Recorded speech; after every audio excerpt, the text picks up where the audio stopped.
सोचो आपके पास एक ऐसी सुपर पावर आ जाए, आप एक बार में जो कुछ पढ़े वो परमानेंटली आपको याद रहे।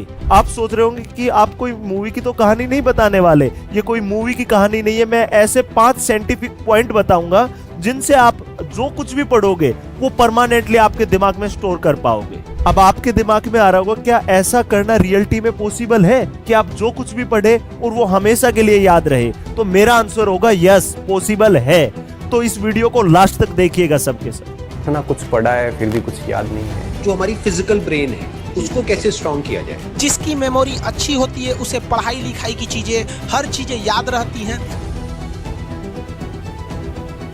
जय हिंद मेरे प्यारे साथियों, मैं धर्मेंद्र डागर आप सभी प्यारे बच्चों का आपके अपने प्यारे से परिवार maths by Dharmendra Dagar sir पर दिल से स्वागत करता हूं। आज के सेशन का हमारा मुद्दा रहेगा कैसे अपनी मेमोरी को स्ट्रॉन्ग करें।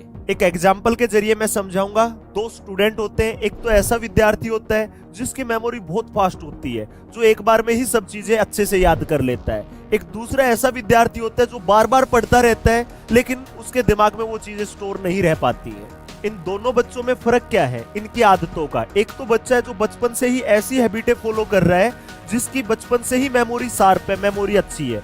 दूसरा बच्चा वो हैबिटें फॉलो नहीं कर रहा जिससे उसकी मेमोरी अच्छी नहीं है। आपका ब्रेन कैसे काम करता है? जब आप किसी भी चीज को पढ़ते हैं तो सबसे पहले वो आपके शॉर्ट टर्म मेमोरी में जाता है। आपका क्वेश्चन होगा, क्या सर कोई ऐसा तरीका है जिससे हम अपनी मेमोरी को अच्छा कर सकते हैं? तो हाँ भाई, साइंटिफिक भी ऐसे 5 स्टेप होते हैं। कितने स्टेप? 5 स्टेप, जिससे हम अपनी मेमोरी को बेहतरीन बना सकते हैं। उनके ऊपर हम अच्छे से डिस्कशन करेंगे, लेकिन उससे पहले एक पॉइंट सुनिएगा ध्यान से। हमारा ब्रेन किस प्रकार से वर्क करता है, पहले हम किसी भी चीज को पढ़ते हैं तो वो सबसे पहले हमारी शॉर्ट टर्म मेमोरी के अंदर जाता है। जो हमने आज पढ़ा है उसमें से कल हम 80% भूल चुके होंगे, बस उसमें से 10 से 20% हिस्सा बचेगा जो हमारे नेक्स्ट डे याद रहेगा। तो उसको हम लॉन्ग टर्म मेमोरी में कैसे ले जा सकते हैं? जो हम पढ़ रहे हैं उसे हमें 2 से 3 बार पढ़ना चाहिए ताकि वो हमारी शॉर्ट टर्म से लॉन्ग टर्म मेमोरी में जा सके, ताकि अगले दिन वो जो 70 से 80% हमारा साफ हुआ ना, उसकी जगह 70 से 80% हमारे दिमाग में स्टोर रहेगा। Long term memory short term memory से कैसे डिफरेंट होती है? लॉन्ग टर्म मेमोरी में जो कुछ भी स्टोर होता है ना भाई, उसको आप जब चाहो जब याद कर सकते हो, जैसे आप उसकी यादों को आज भी याद कर लेते हैं। लेकिन शॉर्ट टर्म मेमोरी में आपकी किताबों का ज्ञान है जो आप धीरे धीरे भूल जाते हो। तो जो किताबों का ज्ञान है उसको आप लॉन्ग टर्म मेमोरी में कैसे ला सकते हो? तो इसके 5 जो साइंटिफिक रीजन है, 5 साइंटिफिक स्टेप है, अब मैं उनके बारे में डिटेल से आपको समझाने वाला हूं। तो अब हम उन 5 साइंटिफिक पॉइंट पर डिस्कशन करेंगे, जो ये पॉइंट मैंने बहुत सी किताबों में रिसर्च करने के बाद आपको अब मैं समझाने वाला हूं। सबसे पहला स्टेप, मेमोरी वॉक। आपको डेली 15 से 20 मिनट के लिए वॉकिंग पर जाना चाहिए, और जब आप वॉकिंग पर जाओ तो आपको पूरे दिन को अच्छे से रिवाइज करना चाहिए कि आप सुबह से उठे, आपने पूरे दिन क्या क्या चीजें की हैं, उनका रिवीजन करो अच्छे से। ठीक है, एक तरीके से विजुअलाइज द डे, समझ गए? ऐसे ही एक मॉर्निंग वॉक पर जाना चाहिए जब आप अपने पूरे दिन का प्लान बना रहे हो। इससे क्या होता है, आपका ब्लड सर्कुलेशन बढ़ता है, आप वॉकिंग करते रहते हो, चीजों को ध्यान करते रहते हो। जो आपकी नर्व होती है वही आपकी मेमोरी तक आपके मैसेज का पहुंचाने का काम करती है। अब डिस्कस करते हैं दूसरा स्टेप। दूसरा स्टेप है थीटा वेव। थीटा वेव क्या होती है? आपकी जो थीटा वेव होती है वो आपका ब्रेन ही जनरेट करता है। जब आप रात को सोने के लिए जाते हैं, जब आपके दिमाग में जो थॉट्स आते हैं ना, उन्हीं को हम थीटा वेव बोलते हैं। तो रात को सोते टाइम आप वो सब रिवाइज करें दिमाग में एक बार से, जो आपको सबसे ज्यादा प्रॉब्लम दे रहा था, जो आप याद ही नहीं कर पा रहे थे। और जब आपको नींद आ रही हो, पढ़ने का मन ना करे, तब आप YouTube पर जाकर सर्च कर लेना थीटा वेव। वो आपकी नींद को भगाने का भी काम करेगी और आप अपने थॉट्स को अच्छे से सोच भी पाओगे। अब आता है तीसरा step, learning method. Learning method क्या होना चाहिए? जो कुछ भी आपने पढ़ा है एक बार उसे अपने दिमाग से सब कुछ को रिवाइज करिए, दिमाग के अंदर, कि हाँ यार आज हमने गांधी युग पढ़ा है पूरा का पूरा, आज हमने मेंसुरेशन के ये फॉर्मूले पढ़े हैं। फिर उनसे अब आप कुछ इंपॉर्टेंट कंसेप्ट निकालिए, अब सिर्फ उनको रिवाइज करिए कि हाँ मेंसुरेशन के अंदर सिलेंडर का फॉर्मूला ये होता है, गांधी युग के अंदर गांधी के बारे में ये पॉइंट सबसे अहम थे। अब तीसरा स्टेप आप इसी के अंदर लगाओगे, जो आपने पढ़ा, जो आपने रिवाइज किया, उनमें से आप एक क्वेश्चन बनाइए। क्यों?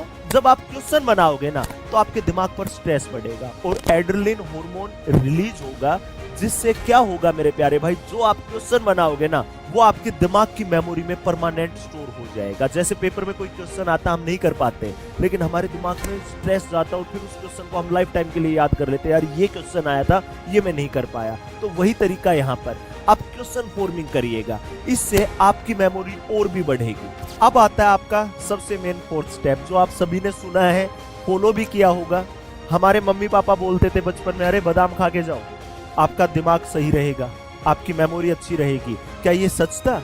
हाँ मेरे प्यारे भाई, बादाम खाने से, डार्क चॉकलेट खाने से आपकी मेमोरी पावर बढ़ती है, क्योंकि बादाम में, आपकी डार्क चॉकलेट में, इनमें विटामिन ई पाया जाता है, जिससे आपकी दिमाग की पावर क्यों बढ़ती है? क्योंकि वो आपके ब्लड सर्कुलेशन के साथ साथ में आपकी नर्व की भी पावर बढ़ाता है और नर्व के जरिए ही मेमोरी के अंदर मैसेज जाने का काम होता है। अब डिस्कस करते हैं हम साइंटिफिक जो स्टेप थे उसका फिफ्थ स्टेप, कि आप बोल बोल कर पढ़ने की बजाय आप सिर्फ दिमाग दिमाग में पढ़िए। कि जैसे ये स्क्रीन पर लाइन आई हुई है, एक बार आप इसे बोल बोल करके पढ़ो और एक बार आप सिर्फ दिमाग दिमाग में पढ़ो। दिमाग से पढ़ने की जो पावर होती है वो बोलकर पढ़ने से कई गुना ज्यादा होती है। तो आप जो कुछ भी पढ़ो ना भाई, वो बोल बोल कर ना पढ़कर आप सिर्फ दिमाग दिमाग में पढ़िए। और ये 5 स्टेप एक बार अपनी लाइफ में इंप्लीमेंट करके देखिए, आपकी मेमोरी डेफिनेटली बढ़ेगी। और कमेंट बॉक्स में मुझे बताइएगा कौन कौन बच्चा इन 5 स्टेप को अपनी लाइफ में इंप्लीमेंट करने वाला है। और जिस बच्चे के दिल से ये फीलिंग होना कि हाँ सर मैं करूंगा इंप्लीमेंट अपनी लाइफ के अंदर, वही बच्चा कमेंट करना। और जिस बच्चे को बाद में इन 5 स्टेप से फायदा मिले, फिर से इस वीडियो के नीचे आना और बताना कि हाँ सर हकीकत में मुझे फायदा हुआ है। तो सभी बच्चों का दिल से बहुत बहुत धन्यवाद। सेशन अच्छा लगा हो तो जरूर लाइक कीजिएगा, अपने यार दोस्त भाई बंधु रिश्तेदार प्यार तक सब तक शेयर कर दीजिएगा। अच्छा लगा हो तो लाइक जरूर करना और अपना रिव्यू जरूर देना, आपको ये सेशन कैसा लगा। और जिस बच्चे ने अपने प्यारे से चैनल को सब्सक्राइब नहीं किया ना, सब्सक्राइब कर लीजिए। इसी प्रकार के आपके पढ़ाई से रिलेटेड मुद्दे भी आते रहेंगे और गणित से प्यार करवाने के कंसेप्ट भी आते रहेंगे। सभी मेरे प्यारे दोस्तों को जय हिंद।